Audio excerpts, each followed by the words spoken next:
ವಿದ್ಯಾರ್ಥಿಗಳೇ, ಶುಭ ಸುಪ್ರಭಾತ. ಎಲ್ಲ ವಿದ್ಯಾರ್ಥಿಗಳಿಗೂ ಇಂದಿನ ಬೆಳಗ್ಗೆ ಒಂದು ಹೊಸ ಪಾಠದೊಂದಿಗೆ, ಒಂದು ಹೊಸ ಪ್ರಾತ್ಯಕ್ಷಿಕೆಯೊಂದಿಗೆ ಹಂಪಿಯನ್ನೇ ಕುರಿತಾದಂತಹ ವಿಷಯವನ್ನು ತಂದಿದ್ದೇನೆ. ವಿದ್ಯಾರ್ಥಿಗಳೇ, ಎಲ್ಲರೂ ನಿಮ್ಮ ಕೈಗೆ ಪೇಪರು ಪೆನ್ನನ್ನು ತಕೊಳ್ಳಿ. ಹೇಳುವಂತಹ ವಿಷಯವನ್ನ ತಕ್ಷಣಕ್ಕೆ ಬರ್ಕೋಬೇಕು. ಹಾಗೆ ಬರ್ಕೊಂಡಿದ್ದಂಥ ವಿಷಯವನ್ನ ನಂತರದಲ್ಲಿ ತಮಗೆ ಪುನಃ ಕೇಳಲಾಗುತ್ತೆ. ದಯವಿಟ್ಟು ವಿದ್ಯಾರ್ಥಿಗಳೇ, ಪ್ರಾತ್ಯಕ್ಷಿಕೆಗಳನ್ನ ನೋಡ್ತಾ ಹೋಗೋಣ. ಇವತ್ತು ಕ್ಲಾಸಲ್ಲಿ ನಿನ್ನೆ ಹಂಪಿಯ ಬಗ್ಗೆ ಸ್ಥೂಲವಾದಂತಹ ಒಂದು ಪರಿಚಯವನ್ನು ಮಾಡಿಕೊಟ್ಟಿದ್ದೆ, ಅಲ್ಲಿದ್ದಂತಹ ಸ್ಮಾರಕಗಳ ಬಗ್ಗೆ.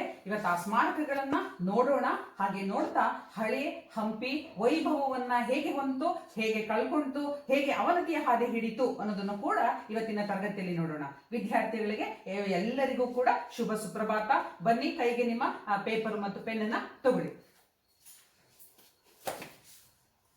ವಿದ್ಯಾರ್ಥಿಗಳೇ, ಹಂಪಿ ತಕ್ಷಣ ಏನಪ್ಪಾ ನೆನಪಿಗೆ ಬರುತ್ತೆ ಅಂದ್ರೆ ವಿರೂಪಾಕ್ಷ ದೇವಾಲಯ ನೆನಪಿಗೆ ಬರುತ್ತೆ. ಬರ್ಕೊಳ್ಳಿ ಮಕ್ಕಳು, ವಿರೂಪಾಕ್ಷ ದೇವಾಲಯ. ಹಂಪಿ ವಿರೂಪಾಕ್ಷ ದೇವಾಲಯ ಅಂತ ಇದನ್ನ ಕರೀತಾರೆ. ಯಾಕಪ್ಪ ಅಂದ್ರೆ ಹಂಪಿಯನ್ನು ಆಳಿದಂತಹ ವಿಜಯನಗರ ಅರಸರು ತಮ್ಮ ಆರಾಧ್ಯ ದೈವವಾಗಿ ವಿರೂಪಾಕ್ಷನನ್ನ ಹೊಂದಿದ್ರು. ಹಾಗಾಗಿ ವಿರೂಪಾಕ್ಷ ದೇವಾಲಯ ತುಂಬಾ ಇಂಪಾರ್ಟೆಂಟ್. ಹಂಪಿಯಲ್ಲಿ ನಮ್ಮ ಗಮನವನ್ನ ಸೆಳೆಯುವಂತದ್ದು ವಿರೂಪಾಕ್ಷ ದೇವಾಲಯ. ವಿರೂಪಾಕ್ಷ ದೇವಾಲಯವನ್ನ ನೀವೀಗ ಸ್ಕ್ರೀನ್ ಮೇಲೆ ನೋಡ್ತಾ ಇದ್ದೀರಾ ವಿದ್ಯಾರ್ಥಿಗಳೇ. ಅದರ ಗೋಪುರ ನೋಡಿ. ಈ ತರ ಗೋಪುರ ನಾವು ಎಲ್ಲಾ ಕಡೆ ನೋಡಿದೀವಿ ಮಿಸ್ ಅನ್ನೋದು ನಿಮ್ಮ ಉತ್ತರ ಆಗಿರುತ್ತೆ.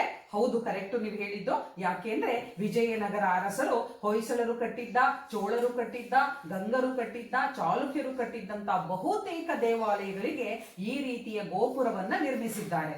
ಈ ರೀತಿಯ ಗೋಪುರವನ್ನ ರಾಯ ಗೋಪುರ ಅಥವಾ ವಿಜಯನಗರ ಗೋಪುರ ಅಂತ ಕರೀತಾರೆ ಮಕ್ಕಳೇ. ಸೊ ಹೀಗೆ ಇದು ಎಲ್ಲವೂ ಒಂದೇ ತರ ಕಾಣುತ್ತಲ್ಲ ಮಿಸ್ ಅನ್ನುವ ಪ್ರಶ್ನೆಗೆ ಅದೇ ಉತ್ತರ. ಯಾಕೆಂದ್ರೆ ವಿಜಯನಗರ ಅರಸರು ಸುಮಾರು ದೇವಾಲಯಗಳಿಗೆ, ದಕ್ಷಿಣ ಭಾರತದ ಸುಮಾರು ದೇವಾಲಯಗಳಿಗೆ ಈ ರೀತಿಯ ರಾಯ ಗೋಪುರಗಳನ್ನ ಕಟ್ಟಿಸಿದ್ದಾರೆ. ನೀವೀಗ ಪ್ರಾತ್ಯಕ್ಷಿಕೆಯಲ್ಲಿ ನೋಡ್ತಾ ಇರುವಂತದ್ದು ವಿರೂಪಾಕ್ಷ ದೇವಾಲಯದ ಒಂದು ನೋಟ. ಹಾಗೆ ಮುಂದಕ್ಕೆ ಹೋಗೋಣ. ಹೀಗಿದೆ ವಿರೂಪಾಕ್ಷ ದೇವಾಲಯ ಮಕ್ಕಳೇ. ಸುತ್ತಮುತ್ತ ನೋಡಿ, ಮೇಲಿನಿಂದ ನೋಡಿದರೆ ಅಂದ್ರೆ ಬೆಟ್ಟದ ಮೇಲಿನಿಂದ ನೋಡಿದರೆ ಕಾಣುವಂತಹ ವಿರೂಪಾಕ್ಷ ದೇವಾಲಯದ ಮತ್ತೊಂದು ನೋಟ. ಅಲ್ಲಿ ಸುತ್ತ ಕಲ್ಲು ಬಂಡೆಗಳಿದೆ ವಿದ್ಯಾರ್ಥಿಗಳೇ, ಮಂಟಪಗಳಿದೆ, ಕಲ್ಲಿನ ಮಂಟಪಗಳನ್ನ ನೀವು ನೋಡ್ತಾ ಇದ್ದೀರಾ. ಈ ಮಂಟಪಗಳು ಅದನ್ನು ಸುತ್ತುವರೆದಿರುವಂತಹ ಕಲ್ಲು ಬಂಡೆಗಳೇ ಕಾಣ್ತಾ ಇರುವಂತಹ ಬೆಟ್ಟಗಳನ್ನ ನೀವು ನೋಡ್ತಾ ಇದ್ದೀರಾ ವಿದ್ಯಾರ್ಥಿಗಳೇ. ಅದ್ರ ಮಧ್ಯದಲ್ಲಿ ಇರುವಂತಹ ವಿರೂಪಾಕ್ಷ ದೇವಾಲಯವನ್ನು ಸಹ ತಾವೀಗ ಗಮನಿಸ್ತಾ ಇದ್ದೀರಾ. ಈಗ ನೋಡಿ, ವಿರೂಪಾಕ್ಷ ದೇವಾಲಯದ ಸಮೀಪವೇ ಇರುವಂತಹ ಮತ್ತೊಂದು ದೇವಾಲಯ. ಇದನ್ನ ರಿಸ್ಟೋರೇಷನ್ ಮಾಡಿದರೆ ನೋಡಿದ್ರೆ ಗೊತ್ತಾಗುತ್ತೆ. ಹಳೆಯ ಕಟ್ಟಡ, ಕೆಳಗಿಂದು ಹೊಸದಾಗಿ ಮಾಡಿರುವಂತಹ ಕಟ್ಟಡ, ಅದನ್ನ ರಿಪೇರಿ ಮಾಡಿದರೆ, ಬಿದ್ದೋಗ್ಬಿಟ್ಟಿತ್ತು ಅದು. ಸೊ ರಘುನಾಥ ದೇವಾಲಯ. ಮುಂದಕ್ಕೆ ಹೋಗೋಣ. ಬಾಲಕೃಷ್ಣ ದೇವಾಲಯ. ಈ ಬಾಲಕೃಷ್ಣ ದೇವಾಲಯವನ್ನು ಕುರಿತಂತೆ ಒಂದು ಚಿಕ್ಕ ಇತಿಹಾಸ ಇದೆ. 2 ಪದಗಳಲ್ಲಿ ಬೇಗನೆ ಹೇಳ್ಬಿಡ್ತೀನಿ. ಶ್ರೀಕೃಷ್ಣ ದೇವರಾಯ ಒರಿಸ್ಸಾದ ದಂಡಯಾತ್ರೆಗೆ ಹೋಗಿದ್ದ.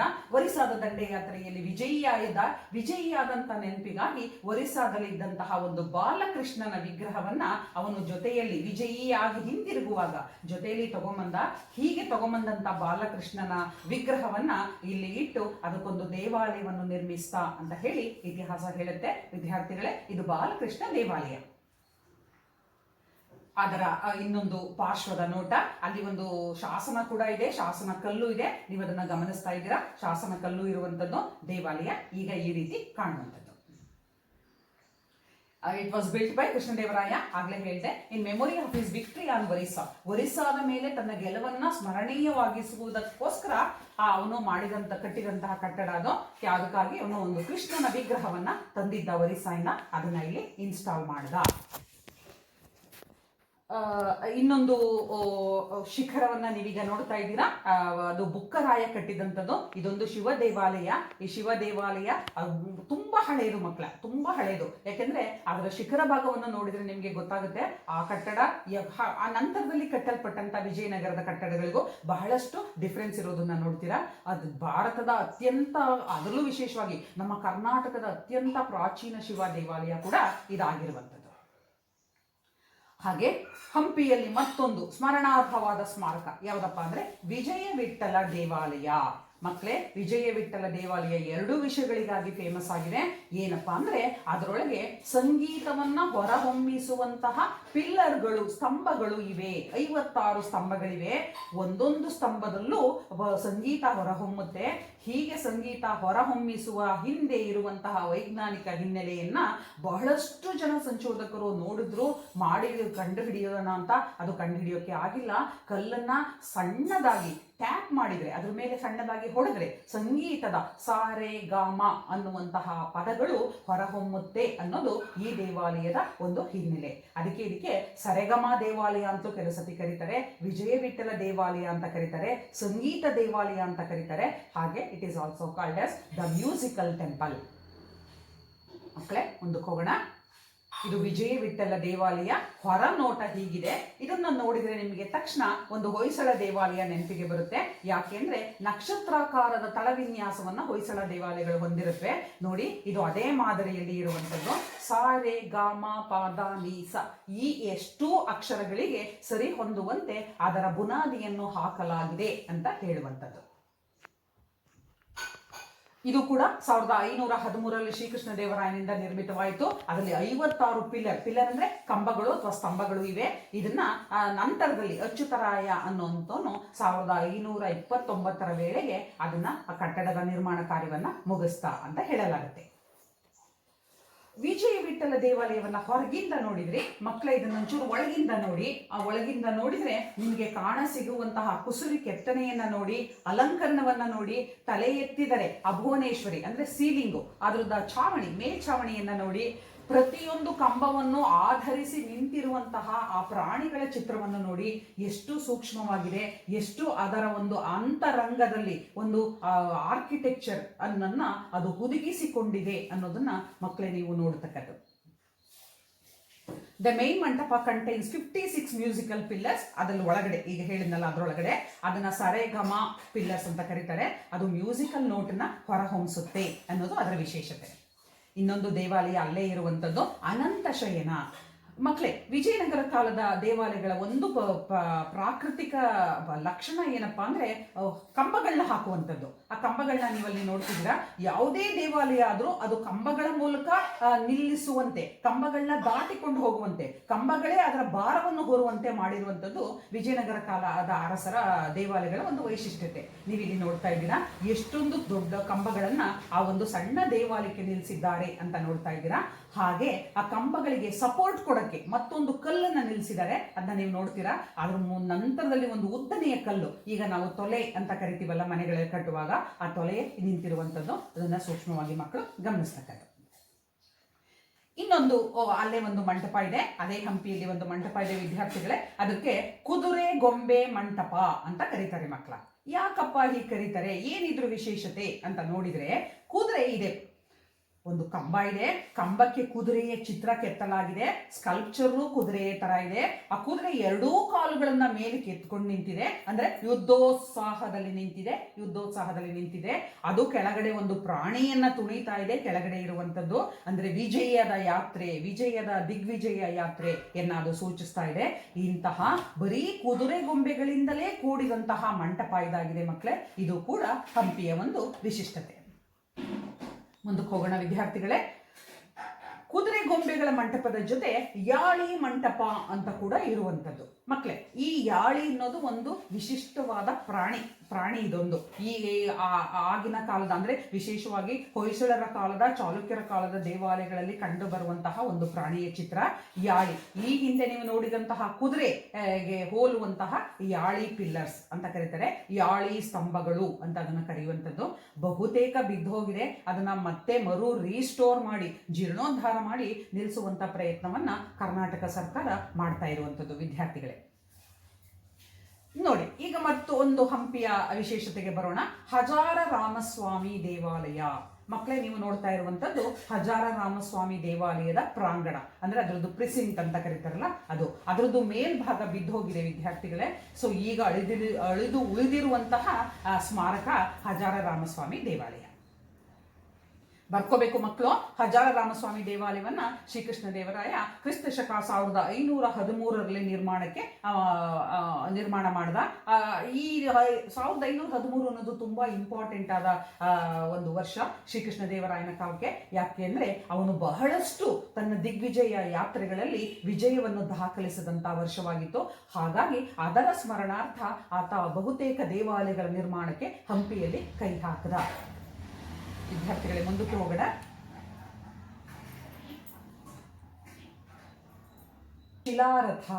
ಶಿಲಾರಥ ಅಂದ್ರೆ ಶಿಲೆಯಿಂದಲೇ ಮಾಡಲ್ಪಟ್ಟಂತ ರಥದ ಮಾದರಿಯನ್ನು ಉಳ್ಳಂತಹ ಒಂದು ಸ್ಮಾರಕ. ವಿದ್ಯಾರ್ಥಿಗಳೇ, ಹಂಪಿಗೆ ಹೋದವರು ಹಂಪಿಯ ರಥದ ಪಕ್ಕ ನಿಂತ್ಕೊಂಡು ಆ ಶಿಲಾರಥದ ಎರಡೂ ಬಗಲುಗಳಲ್ಲಿ ಪೋಸ್ ಕೊಟ್ಟು ಫೋಟೋ ತೆಗೆಸ್ಕೊಳ್ಳೋದು ಅತ್ಯಂತ ಕಾಮನ್ ಆದಂತ ಒಂದು ಪೋಸ್ ಆಗಿರುವಂತನ್ನ ನೀವು ನೋಡಿದ್ದೀರಾ.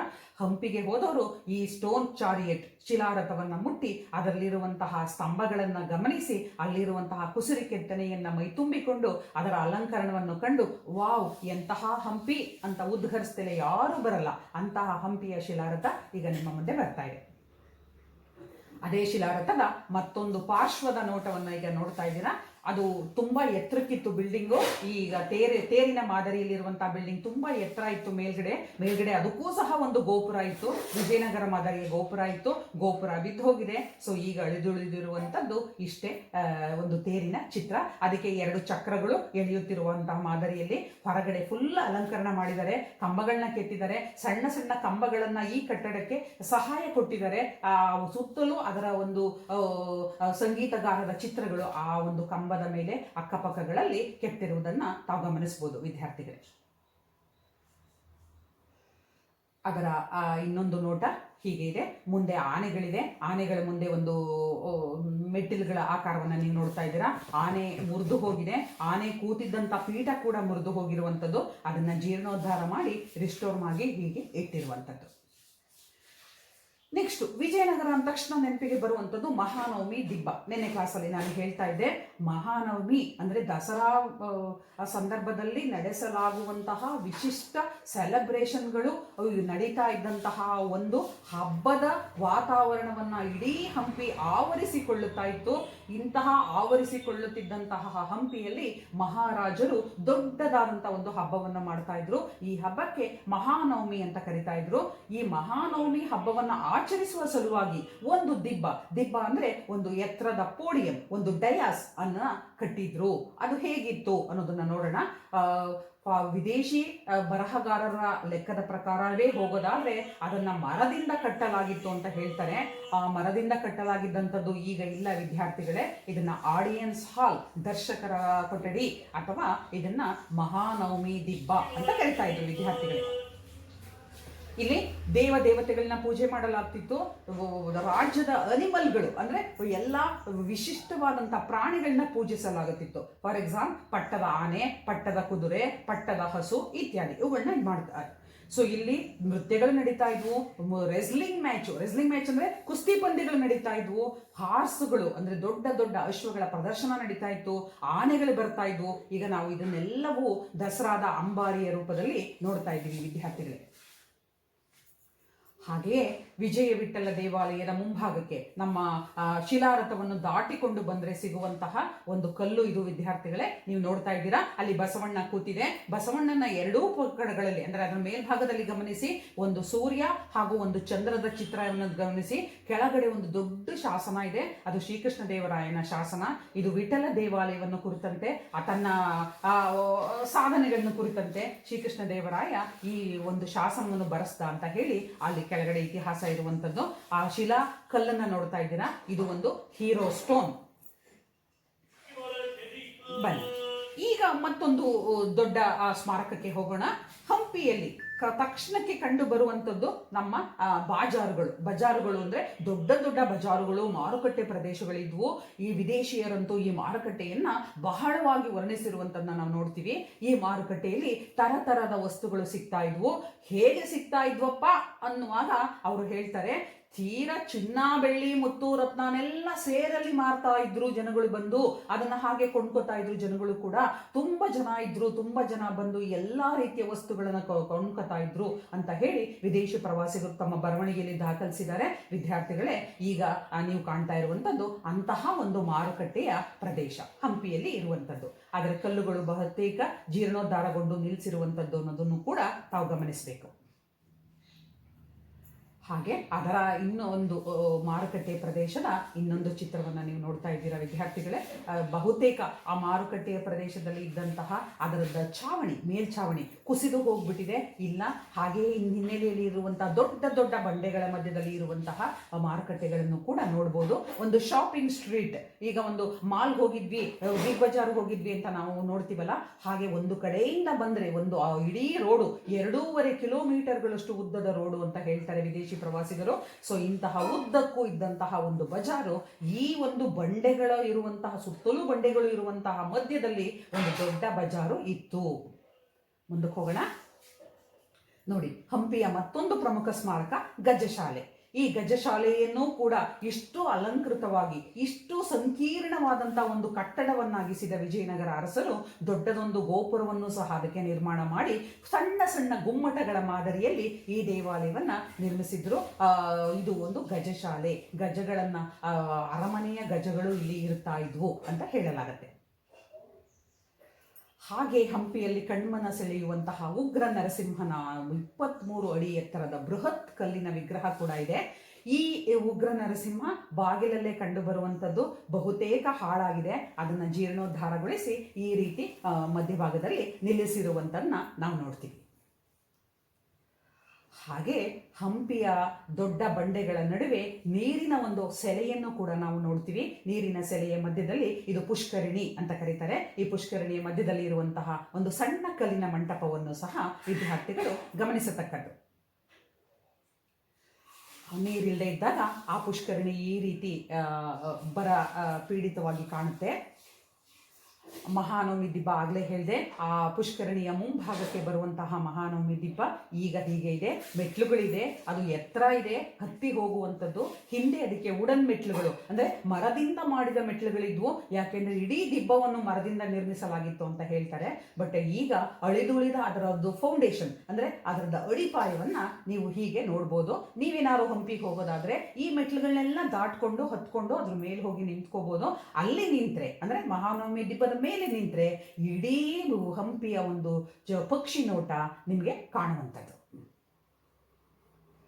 ಹಾಗೆ ಹಂಪಿಯಲ್ಲಿ ಒಂದು ಮ್ಯೂಸಿಯಂ ಕೂಡ ಇದೆ ವಿದ್ಯಾರ್ಥಿಗಳೇ. ಆ ಮ್ಯೂಸಿಯಂ ಅಲ್ಲಿ ತರತರದ ಅಲ್ಲಿ ದೊರೆತಂತಹ ಸ್ಕಲ್ಪ್ಚರ್ಗಳನ್ನ, ವಿಗ್ರಹಗಳನ್ನ, ಭಗ್ನಾವಶೇಷದ ವಸ್ತುಗಳನ್ನ ಅದರೊಳಗೆ ಇಟ್ಟಿದ್ದಾರೆ. ಸೊ ಈ ಒಂದು ಹಂಪಿಗೆ ಹೋಗುವಂತಹ ಪ್ರತಿಯೋರ್ವ ಪ್ರವಾಸಿಯೂ ಕೂಡ ಈ ಮ್ಯೂಸಿಯಂನ ನೋಡಿಕೊಂಡು ಬರ್ತಾರೆ.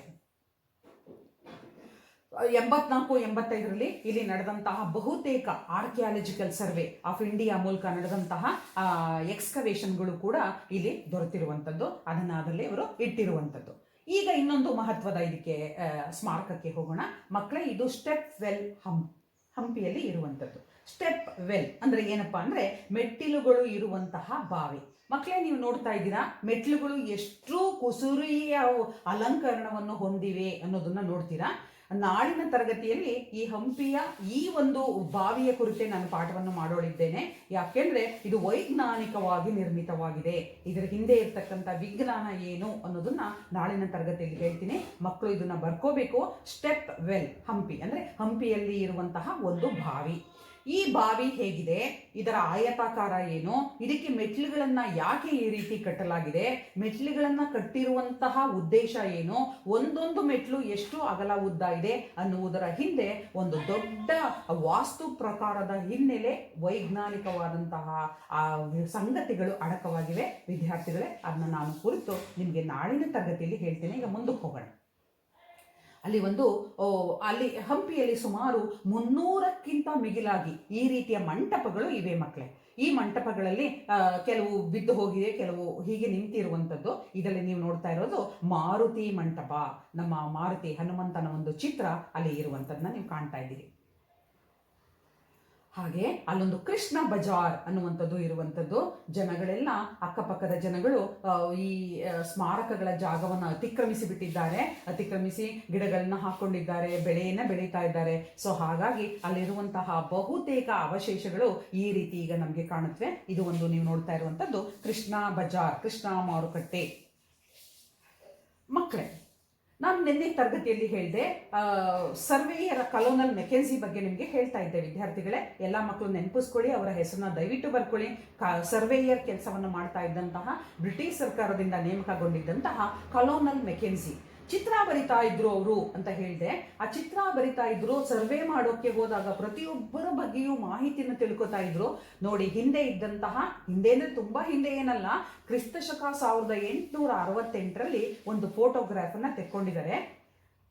ಹೀಗೆ ತೆಕ್ಕೊಂಡಂತ ಫೋಟೋಗ್ರಾಫು ಹಂಪಿಯ ಶಿಲಾರಥದ ಬಗ್ಗೆ ನಾನು ಈ ಮೊದಲಿನ ಪ್ರಾತ್ಯಕ್ಷಿಕೆಯಲ್ಲಿ ನಿಮಗೆ ತೋರಿಸ್ತಾ ಇದ್ದೆ.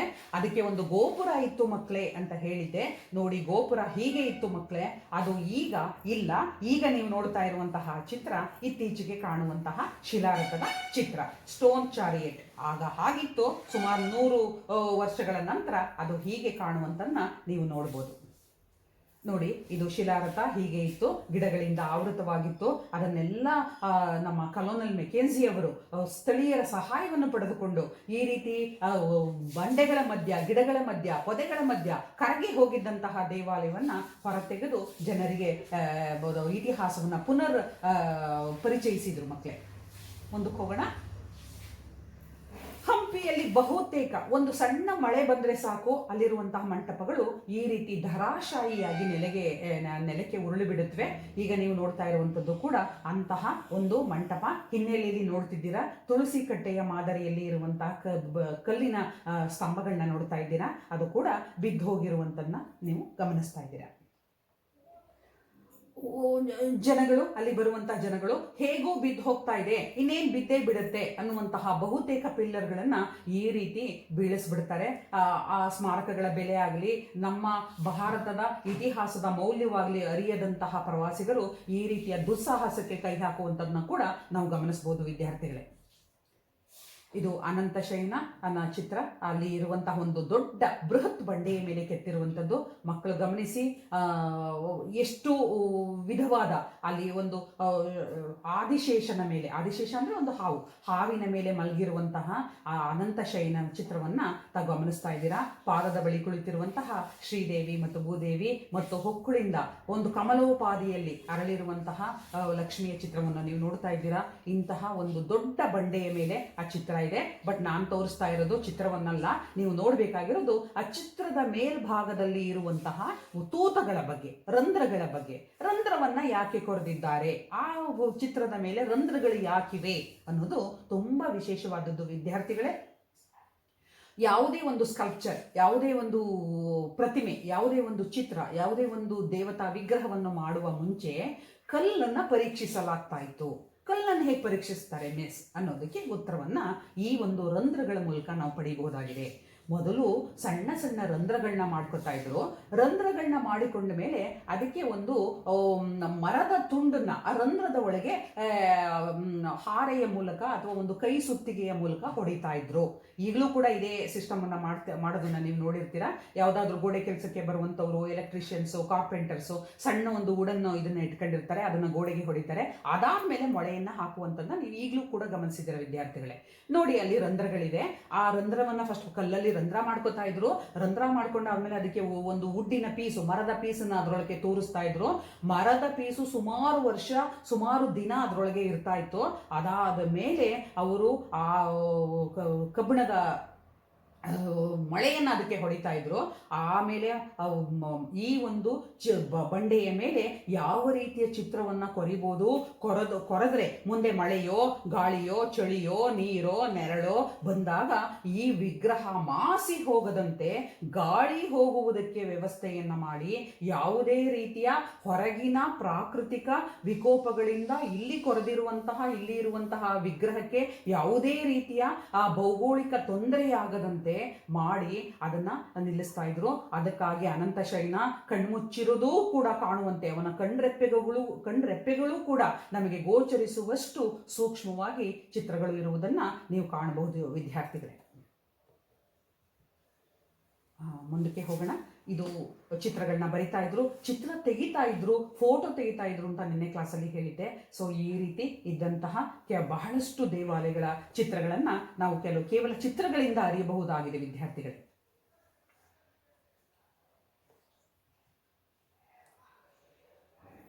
ವಿದ್ಯಾರ್ಥಿಗಳೇ, ಈ ಇಷ್ಟು ವಿಷಯಗಳನ್ನ ನೀವೀಗ ಏನ ಅರ್ತಿದ್ದೀರಿ, ಈ ಇಷ್ಟು ವಿಷಯಗಳನ್ನ ಕುರಿತಂತೆ ಅಲ್ಲಿ ನೋಡಿದಂತಹ ಪ್ರಮುಖವಾದಂತಹ ಸ್ಮಾರಕಗಳ ಚಿತ್ರಗಳನ್ನ, ಅವುಗಳ ಹೆಸರುಗಳನ್ನ ನೀವು ಬರೆದಿಟ್ಕೋಬೇಕು. ಈ ಬರೆದಿಟ್ಕೊಂಡು ಇದರ ನಂತರ ಅಂದ್ರೆ ನಾಳಿನ ಕ್ಲಾಸಿನಲ್ಲಿ ನಿಮಗೆ ಬಾವಿಯ ಕುರಿತಾದ ವೈಜ್ಞಾನಿಕ ಹಿನ್ನೆಲೆ ಇರುವಂತಹ ಮಾಹಿತಿಯನ್ನ ಕೊಡ್ತೀನಿ.